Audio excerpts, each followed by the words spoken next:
Anyways, this is RF again, back here doing a podcast. And let's see, we got a note before we start. The music that plays on this podcast is royalty free from Compose, myself, and friends. You can also find the podcast at YouTube at Interact 1808 if you're interested. Anyways, this week we got talk a little bit more about the Kentucky Derby, maybe even watch it, and the Triple Crown races. Also talk about the what if you visited a Type 3 civilization. we got can also we can listen to Russell Brand. You're gonna be talking about farm is under attack from global or globalists, and got music throughout that here and there. And I also got some information on the biggest festivals on the planet, music festivals and festivals in general, and some U.S. government news. Let's see what's happening there. Okay, to get started, why don't we check out the triple, well, this is actually the Kentucky Derby. It's an incredible finish to the Kentucky Derby. I'm sure you can see this there. And yes, I can also bring this up on a bigger picture. There we go. What's this? In case you're wondering about the Kentucky Derby before I start, uh, it's a surprise win by uh, Mystic Dan with a 2 minutes and 3 seconds to win. It was nose to nose for all three of the first three there winners. Anyways, Mystic Dan he got won 3.1 million. Then there was Sierra Leone, who was a favorite in the race, came in second place with a $1 million win. And Forever Young came in third place with a $5,000 purse on that. Behind that is Catching Freedom, which is 1 3/4 lengths behind them, $250,000. And T.O. Password also came in 6.5 lengths back, $150,000. So in case you're wondering there. So let's check out the video. If you didn't watch the Kentucky Derby, here we go. And they're off in the Kentucky Derby. Fierceness was off at mid-pack and is trying to recover. Trek Phantom showing good speed today and is racing toward the lead. And from the far outside, Epic Ride is racing out there too in this historic run beneath the Twin Spires in Derby 150. And there's 4 across the track early. Trek Phantom down toward the inside, just still in between. Fierceness is right there. Third on the outside. Epic Ride comes out racing in fourth as they move into the first turn. Stronghold is fifth. West Saratoga is in sixth. Mystic Dan in tight toward the rail, 7th. Resilience is racing in 8th. Catalytic toward the inside, 9th. Society Man's in 10th. Forever Young in between horses racing at 11th. Domestic Product 3 wide in 12th. Doorknock is off the pace today in 13th. Catching Freedom is 14th. And then it's Forever Young moving up into 15th. Grandma the First is 16th. Sierra Leone is 17th. T.O. Password is 18th. Endlessly is 19th. And Anna Marie is 20th and last. A demanding pace in the Derby, 46 and 3/5 seconds, and it's Trek Phantom, Just Steel, and Fierceness. The three of them right across the track with 4 furlongs to go. And Mystic Dan is right there in behind racing fourth saving ground. Epic Ride starts to move up on the outside. Epic Ride is moving up into fourth. Stronghold is there. Resilience is launching his rally now. Here comes Resilience with a 5 wide sweep. And Forever Young is rallying for Japan. Dan, and Sierra Leone is launching his rally too. It is wide open. Catching Freedom's going to come through toward the inside. They're off the turn. Mystic Dan cut the corner and grabbed the lead right at the top of the stretch. Sierra Leone and Forever Young are shoulder to shoulder with a furlong to go, but they've got 2 lengths to make up on Mystic Dan, who's begging for the wire. Forever Young and Sierra Leone keep on coming. Sierra Leone, Forever Young, and Mystic Dan. A wild finish. Here's the wire. Photo finish. 3 noses on the wire. Mystic Dan, Sierra Leone, and Forever Young. Very interesting. I'm going to shut this off and talk about a little bit more about what's going on here. Get past that. Besides that, we got the Preakness coming up next. That's going to be on May 18th. And then we have the final one, the Belmont Stakes and the Triple Crown, coming up June 8th, in case you wanted to know that. And you can get tickets, and you can tickets run from 200 to who knows high. I mean, they just keep getting higher and higher, $2,000 and plus. And they even get more. The Belmont Stakes is the last one. Whether they're going to run Mystic Dan again in either the Preakness or the Belmont Stakes is unknown. And I hope you got a look at that. I wanted to give you a look at that, but they got a commercial here, and I really don't want to do this commercial. Wish I would get off of here and I could go back and do what I was doing. Let's see if we can do that. We'll do that. And I want to go put this on hold, put you back over here, and go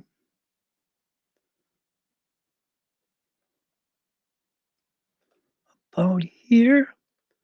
Let me run this a little bit, and you can see nose to nose, the 3 of them right there. That's how they cross the that big white end of the track there where the finish line is. So that made it real tough, for the people running the Kentucky Derby to judge the winners. And we'll stop that and we'll see what else we got coming up. And oh yeah, we can talk about this. This is very, very, very interesting. It's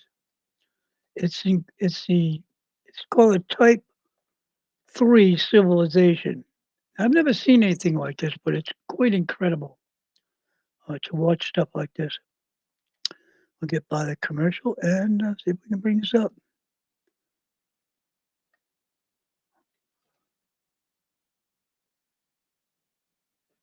No, that's coming up there.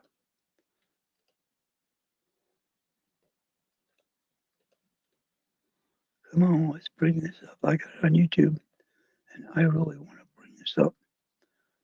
And shoot, there we go. Open this up. Have to bear with me. I don't have an engineer on this. And I like it when things come together. That's the Belmont Stakes again. Why do I have that? Well, I guess we'll have to go here, MSN. Check out MSNBC and see how that comes up on that. Good thing I back these things up. I think I know what I'm doing. And here we go. Let me stop this for a second and bring you on board with it.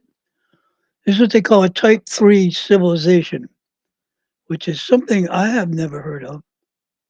And maybe you have before, but I think this is quite incredible. Bring up the full picture and start this for you. Blast off into an entirely new galaxy. One that's full of epic megastructures and interstellar travel. This is a Type 3 civilization. One of the most advanced civilizations humanity has ever dreamt of. Normally, we just talk about what a Type 3 civilization might look like, but today, you're going to visit it and experience all it has to offer. Is a world like this even possible? What would be the biggest advancement this civilization would have? And why would extra planets be so important? Okay, you've made it to Galaxy 3812, a hypothetical galaxy that houses a Type 3 civilization. But how did they get to this advanced point? Well, millions of years ago, this universe looked a lot like ours. It was known as a Type 0 civilization. Then, after generations of research and hard work, they figured out how to utilize the entire power of Earth. All the energy produced by solar, wind, and geothermal was at their disposal. Generations later, they started traveling to other planets and creating new civilizations. They're now a Type 2 civilization. And generations after that, they've become a Type 3 civilization. What is a Type 3 civilization exactly? Well, you're about to experience it firsthand, but in short, it means humanity can now control its entire galaxy. Let's dive into more detail on what that means for this civilization. One of the first things you'll notice are the Dyson spheres that surround the different stars in this galaxy. These theoretical megastructures would be constructed of incredibly strong, advanced materials that can cover a star and withstand its extreme heat. Once this structure is built, it'll distribute power across the solar system. This will allow the civilization to create and power things bigger and better than ever before. Interstellar travel, planet colonization, and more that we'll get to a little later on. You might see a couple of different Oh my, there we go. Gotta skip the ad here. versions of these Dyson spheres as you travel across the galaxy. There's the classic Dyson sphere, a solid shell or series of rings that fully wraps around a star. Then there's the Dyson swarm, a group of satellites rotating around a star, collecting its energy. And finally, there's the Dyson bubble. This one is a bunch of mirrors floating in space and near the star. The idea is that the mirrors will redirect the star's energy to where it's needed. Okay, we've stared at the sun long enough. Now it's time to experience the different ways you can travel around. You might fancy a hyper-advanced spaceship. SpaceX or NASA can't come close to what a Type 3 civilization offers. You know, climate change isn't just affecting the Earth, it's also affecting your expenses. Yeah, homeowner insurance is getting more expensive than ever thanks to wildfires and floods. In fact, as of October 10th, there were 24 weather and climate disasters that have cost the United States $1 billion in 2023. This has led top insurance companies to raise premiums and to stop issuing policies. These extreme weather scenarios may continue to make home ownership more expensive and challenging. The only way to truly solve this issue is to make sure we stop releasing greenhouse gases into the atmosphere. If humans stop burning fossil fuels, it'll help change the course of climate change and this extreme weather. Hop into your futuristic spaceship, press a couple of buttons, and suddenly you're traveling to an entirely different solar system. How? Well, you could fly into a wormhole or a warp drive that allows you to travel faster than the speed of light. Just make sure you set your coordinates correctly. And if you want to take a slower route without using any fuel, you can try traveling via solar sails. This new spacecraft uses large mirrors to propel itself, using solar radiation pressure from a star. This will help you travel longer distances without the need to carry any fuel. And it won't just be about humans having new ways to travel. We'll also have things like launch loops to send materials around space. These would be long, thin cables that would help materials travel through solar systems. They'd be constructed in a straight line to help the materials maintain their momentum as they traveled through the tube. This would allow civilizations to easily transport materials throughout the solar system, making space colonization faster than ever. Speaking of which, what would colonizing space be like? Well, let's take our super advanced spaceship and warp over to the Type 3 civilization's most populated planet. As soon as you arrive, you'll be overwhelmed by an advanced and futuristic space colony. But it wasn't always like this. Millions of years ago, when this civilization was at Type 0, this planet looked similar to what Mars or Venus might look like today. The environment was incredibly hostile to human life. It had no atmosphere, and it seemed impossible that billions of people could live here one day. But over millions of years, that's changed. A large part of this massive change was due to a Type 3 civilization's power to terraform planets. That has given this civilization the ability to modify key aspects of planets in their solar systems, from adjusting the atmosphere to changing the entire surface. This could be done in multiple ways. A Type 3 civilization might be able to nuke a planet, altering its topography and releasing any gases the planet might have. They could also release genetically engineered organisms that can live on and alter the planet in various ways. You could release an organism that might be able to suck up or change any toxins in the atmosphere. Regardless of the method used, after just a few decades, a Type 3 civilization might have a hyper-advanced planet that looks like this. And it wouldn't just be one or two measly planets being colonized. Any planet they wanted to inhabit, terraform, and populate, they would. This civilization would have the technology and power to do this at will. Even a planet's orbit could be changed whenever they wanted. If the civilization really likes a planet, but they don't like its spot, well, they can move it to an area of the solar system that would be easier to sustain life. This would be done with things like large-scale thrusters and the ability to alter gravity.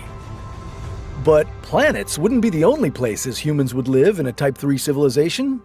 Let's go check those out. Okay, remember the Dyson sphere we looked at earlier? That's a megastructure, and there are a lot more of them throughout the galaxy. One of them being the O'Neill cylinder. This habitat is a massive rotating cylinder. It's 6.5 kilometers in diameter and 26 kilometers long. This megastructure would house millions of people and could feel exactly like Earth. We could control the temperature, the weather, the day and night cycle, whatever we wanted. Another megastructure we could build for fun would be an Alderson disk. This would be like a massive disc-shaped version of Earth. Edge to edge, this DVD would be thousands of kilometers long, but it wouldn't be as cushy as the O'Neill cylinder. That's because only the inner parts of the ring would be habitable for humans. Closer to the hole, it would be too hot, and the edges would be too cold. But then again, we're living in a Type 3 civilization, and we'd have virtually unlimited power, so humanity would probably figure out how to solve these problems. If we wanted to build these megastructures in our universe, well, we'd need to mine almost every planet in our solar system, but in this Type 3 civilization, it's no biggie. Since we could seamlessly travel to multiple solar systems, it would be easy to mine a few solar systems that we don't really care about. Now, in addition to all these incredible advancements, humanity would be moving toward a Type 4 civilization. This means that they'd have access to multiple universes, and they'd slowly be making their way toward immortality. Want to see what happens in the other types of civilizations? Well, that sounds like a story for another What If. Wow, very interesting. I hope you liked that. That was a little follow-up of what I had last week, which was Hitchhiker's Guide to the Galaxy, which, it's a what if. I mean, well, all things are possible. Who knows what lies in the future? We're on a civilization one. Is that what it is? If you look at the perspective of space and time. Well, anyways, let's play a little music and see what I got up on deck here. I've got a song I found, and let's listen to that. And let me bring that up for you. All right. I'll share that with you. And we're going to play. Um, and we're going to play one of these songs here. Let's see which one I had lined up. Yep. This one will work fine.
dirty great cone.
That's another collaboration from Compose, and it's called the King Cone. Very interesting. And it was done by Sleepstone and TST Studios, which if you notice in the past, some of the songs TST Studios seems to do a lot of, what can I say? A lot of sort of techno instrumental stuff like that. But anyways, let's see. What else can we do here? Well, we got Russell Brand. Why don't we stop sharing that? And let me bring up Russell Brand and we'll share that. And this is about farmers and what's going on. I hope you like this. And let's check it out. We have to remain discerning. We have to be able to communicate freely wherever that is possible. So look at what platforms you're using to watch our content. But that's just what I think. Why don't you let me know what you think in the chat, you beautiful individuals. Now we're moving on to the topic that you most wanted us to communicate with you about. Farming. Now, farming is a pretty important subject if you, I don't know, eat food. Do you eat food? Are you a human? Do you require calories? Do you need to swallow nutrients in order to not die? Yes. Well, then surely you want all of your food sources controlled by centralist, narcissist, psychopath, lunatics who are telling you that they're helping you while acquiring vast tracts of farmland, while shutting down your ability to eat fresh food, while telling you that their every action is conducted in the sweet and holy name of preventing climate change, while flying avocados hither and yon, while growing laboratory meat and telling us to eat bugs, and needlessly attacking and destroying the livelihood and lives of farmers. Do you know how many Indian farmers took their own lives in the last 10 years? They were the early adapters. They were the harbingers. They were the canary in the cage. They were the first victims of globalism and a globalist plot to control food that is now beginning to affect American farmers, Dutch farmers, German farmers, British farmers,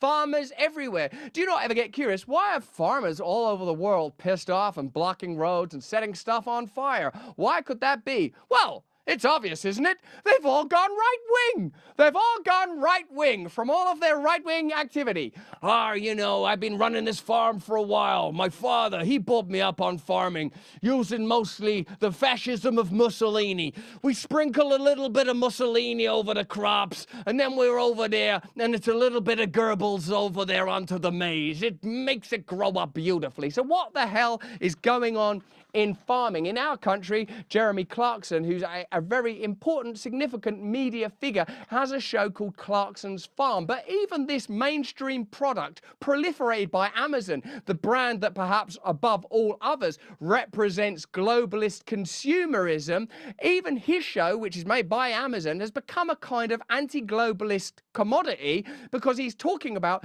how his farming practices are restricted by ridiculous regulation and legislation. And if you're a farmer, you know already the moves they're making. They're making your fuel impossible to purchase. They're making your fertilizer illegal somehow. They're making your price structure not make sense. They are endlessly facilitating giant globalist corporations like Walmart or whatever supermarkets prevalent in your country have too much purchase power. And all the while, no one is telling us that it just makes common sense that all of us should be eating food that's grown or reared in the area that we're living in, that we should have as much control as possible over our food, as much awareness as possible of what's going into our mouths, as much control over seeds or livestock or whatever you want to call it as possible. And yet the trend is in the opposite direction.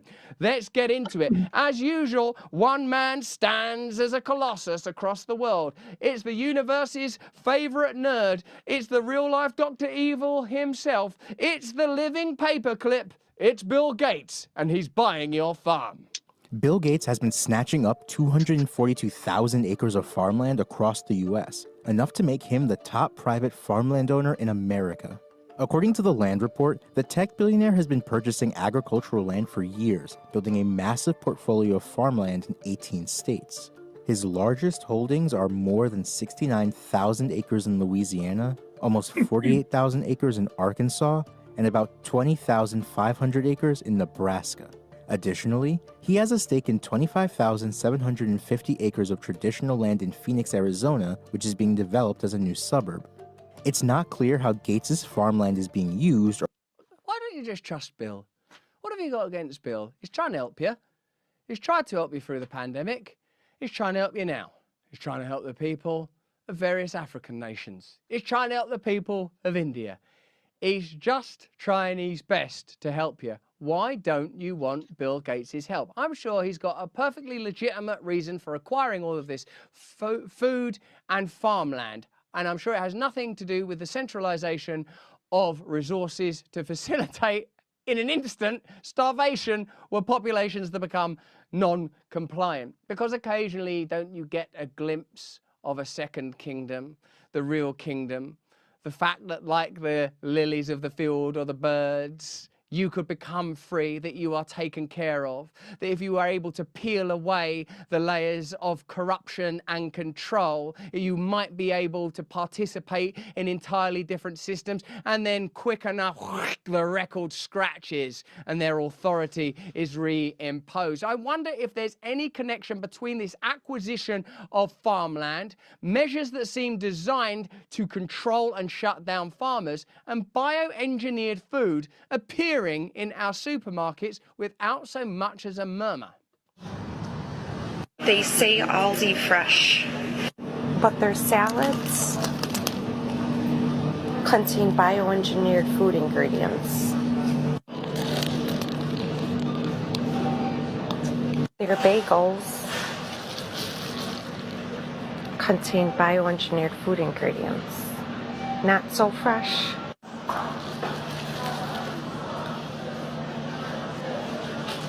No artificial flavors, but it contains bioengineered food ingredients.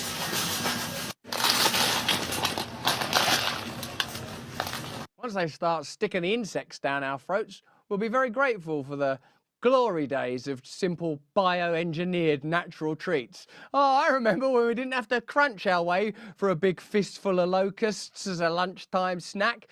Yeah, in my day, we had bioengineered food. But then, because of our bloody fascist farmers, the mad right-wing lunatics saluting Pol Pot and whatnot, now we've got to eat these bugs. Even the granola bars or fruit bars contains bioengineered food ingredients.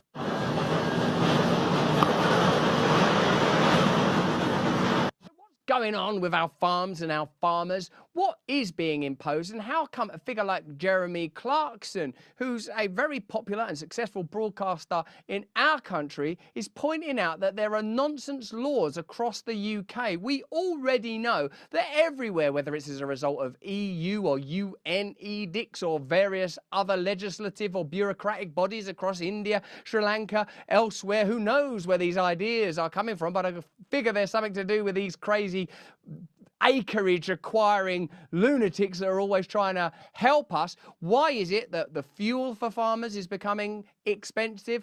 Why is it that fertilizers are getting banned? Why is it we're being continually told that cows are Nazis now? What on earth is going on? And why is it that Jeremy Clarkson, who appeared to start a farm as, little more than part of a TV show, is now pointing out that due to bureaucracy and peculiar regulation, it's cheaper to stop growing food? And wait for, there's a moment in this is extraordinary, a piece in this article, where a British agricultural official says, "We do acknowledge that the main point of farming is to produce food." Well, that's Russell Brand. That's a short segment of his podcast. I started that about 53 seconds in, and he talks about a lot of stuff. You can find him on Rumble, even YouTube, some of it. Maybe not that segment, but the it's Stay Free 356 is what the number is on that. Farmers under attack from globalists. Plus, you are eating bioengineered food. So be careful when you buy something. Well, I don't know if you can do that anymore, but read the last lines just before the recycle uh, tag on there. It'll tell you what's in there. But I guess that's, I don't know, some of us don't like it. Some of us think that food is just protein and carbohydrates, and eventually in the future we won't have to eat animals or maybe even plants. We just take a pill or drink something that has all those ingredients in it. Well, we'll stop sharing this here and see what else is going on. We can look at a story by, uh, uh, let's see, it's Ekansaha, Akansha,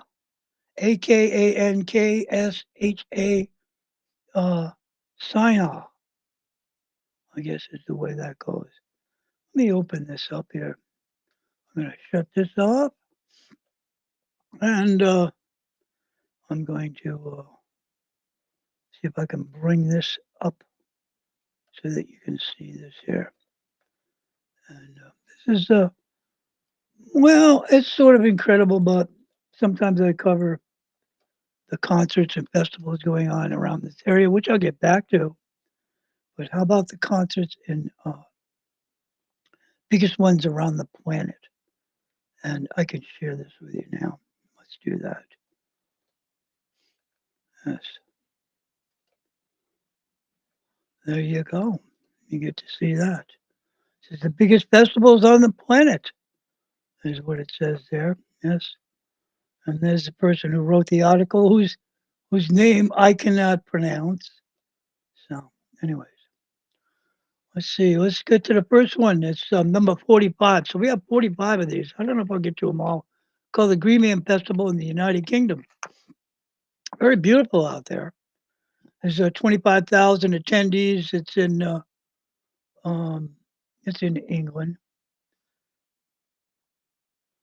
And let's continue reading this. And there's some more pictures of the landscape and uh, the setup of the stage or the stages. Let's get to number 44. It's Let It Roll. And this is, I can't even pronounce where that's at, but 30,000 attend this. And it comes up in August. Number 43 is The Splendor of Grass in Australia. This is a pretty seismic one, 35,000. So, yeah. Want to get into some high numbers? I don't know. I'm not one that goes to these high number concerts. I used to go to stuff like that, but and I guess you gotta be from the city to do that. This is the NOS Alive in Portugal. That's 55,000. Kind of looks what the stage looks like. It's a lot of people in one place. And number 41 is uh, a rare international festival of arts in Zimbabwe. So this will look like an international show. Most of the tours are international, and they line them up. But this looks like a from just Zimbabwe, and that's a street festival there. Parts of it they celebrate. Not all these uh, are concerts. Some of these are just festivals. This is the Bloomtown Fair in the United Kingdom, 66,000. And that's some of what it looks like in the town that it's in. What it looks like when it's going. Then we got Pentaport Rock Festival, South Korea. There's a rock festival. 76,000 people attend this. That's a lot of people. You get down to some of the higher ones. 100,000 people. What is this? A Queensland Music Festival in Australia. 100,000 people attend this one. We got Fuji Rock in Japan. 125,000 people attend that. want to get to some of the biggest ones down in 26, 31. You got a ways to go. 135,000. Let's see, France. How many is that? 140,000. And Belgium, we've got 149. Let me go. 150,000. It gets bigger. They keep getting bigger. 24, the United States, the Ultra Music Festival with 165,000. That's Miami, Florida, and it happens in March. Well, it's pretty big. Some more down here. Get to number 20. This is a Belgian festival. I couldn't even pronounce the name. And it's 180,000 attend this in mid to late August. 18, 16. How many in Quebec? Experience Festival, Quebec. Let's see, 135,000, 325,000. That's a lot of people getting more than 250,000 people in one spot on the planet. 11. Wallapalooza. You've heard that about that in the United States, and approximately 400,000 in Chicago, Illinois. That's a lot of people there. They're pretty gigantic. We got Guns N' Roses guy up there. Let's get down to number 9, number 10. A New Orleans Jazz and Heritage Festival in the United States here. 450,000, getting close to 500,000 people attend this. But this is not all in one spot. This is the streets of New Orleans where this happens. I know some people that actually play there and have gone there. 1 in 70, number 7. Let's get down to Rock and Roll Ramp. Rock and Rio, Brazil. 700,000 people. That's more than 500,000 people right there. Attend that. Woodstock in Poland. This is in Poland, Woodstock. 750,000. So the way that looks. And here's another one. Summerfest, United States. 830,000 people attend that one. Montreal International Jazz Festival, Canada. 2 million people. Now, I've covered this before when I was doing my daytime shows. And this is not, that 200,000 is not all in one day. This goes on for a week or so. And you can't camp at these. You have to stay in a motel. And they're in different spots in Canada, same location, but 2 million people attend that every year. And number 2 in Morocco, 2.5 million people. This is probably the same thing. It probably lasts for more than a week or so to do that many people. And finally, coming up with number 1. What is the biggest music festival? I can't even pronounce the name here, but it's in Australia. And there's some pictures of it. 3 million people. And I'd say this doesn't happen in one day either. This happens it's in Vienna, wherever, Australia. It happens for a few days a week, like South by Southwest in Texas goes on for about a week. Well, let's stop sharing that and see what else we can get into today. Oh my gosh. We can bring up another song, but I will have to manipulate my way around here and do this and see if I can get back to where I was at. And I wish I had an engineer working for me. And this might work like this. into my playlist. I want to add something, and I want to add a song called Real. Yes.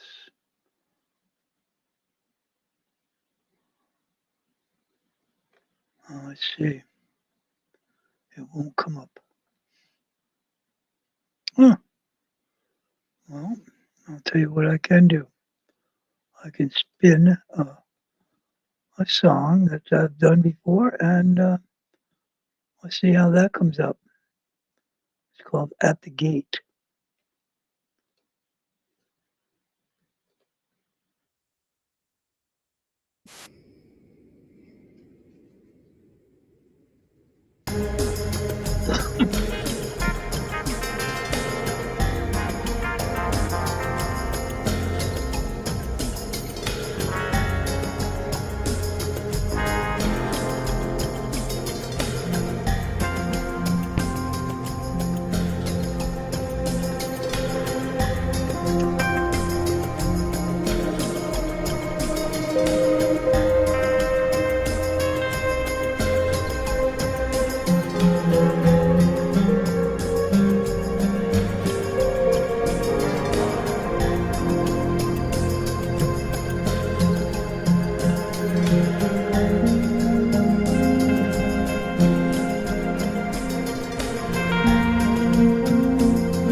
Well, the name of that song is called At the Gate. It's by Billy Burns, Santiago Wazuli, and Reverb Man.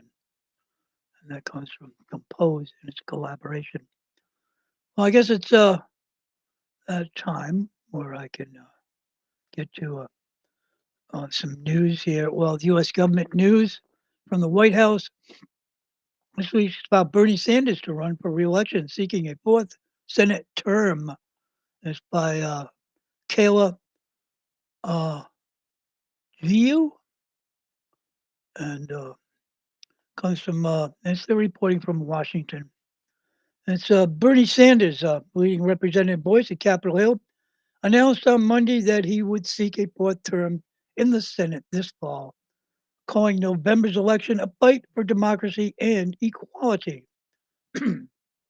Mr. Sanders is 82-year-old Vermont independent and two-time presidential candidate.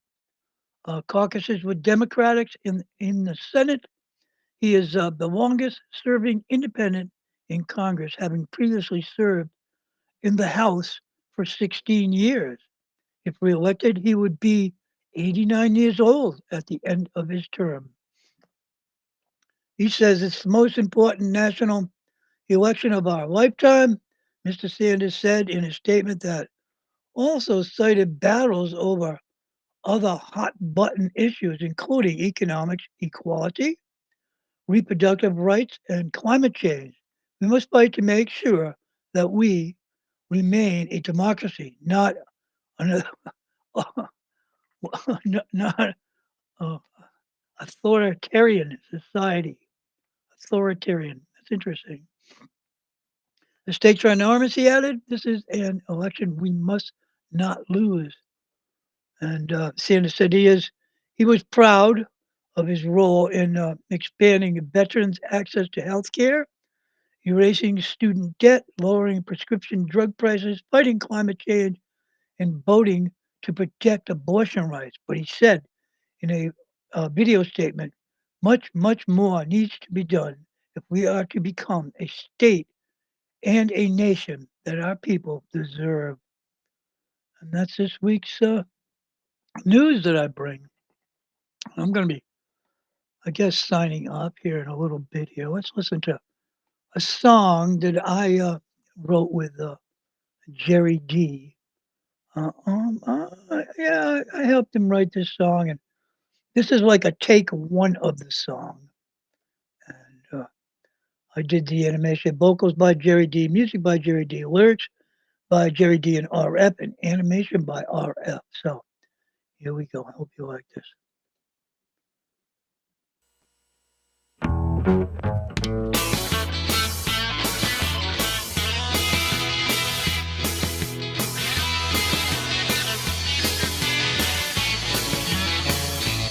Goodbye, door, you gotta go. America, we big business and booby traps all the way, yo. Petrol pins make you famous and big ale. And take your administration, I'll with you and be gone, so yeah.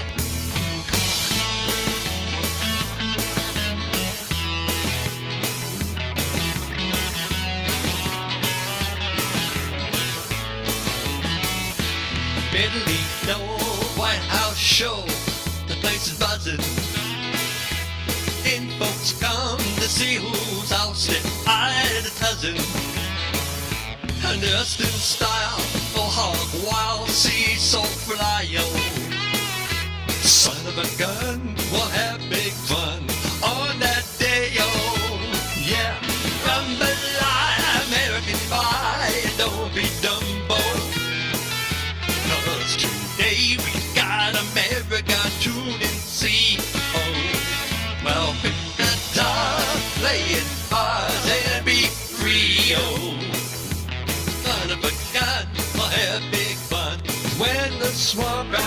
never gone.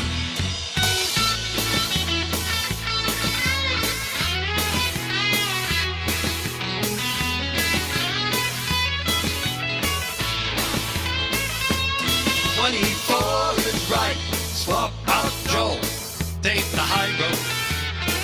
It will get our liberty on the change out. Switch things out, buy US for what you need. Oh, son of a gun, we'll have big fun when it comes so. Jambalaya, American pie, don't be dumb. Oh, 'cause today we got America in middle C. Oh, guitar playing bars and be free. Oh, son of a gun, we'll have big fun on the layout.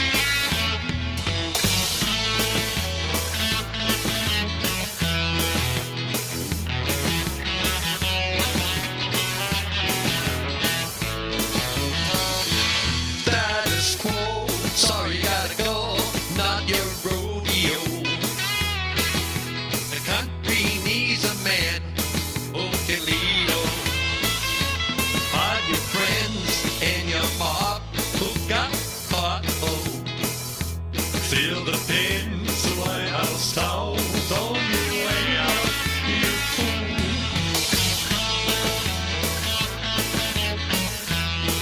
Yeah, and take a crumb with you. And some rats. Joe has left the house. And don't trip down the stairs on your way out.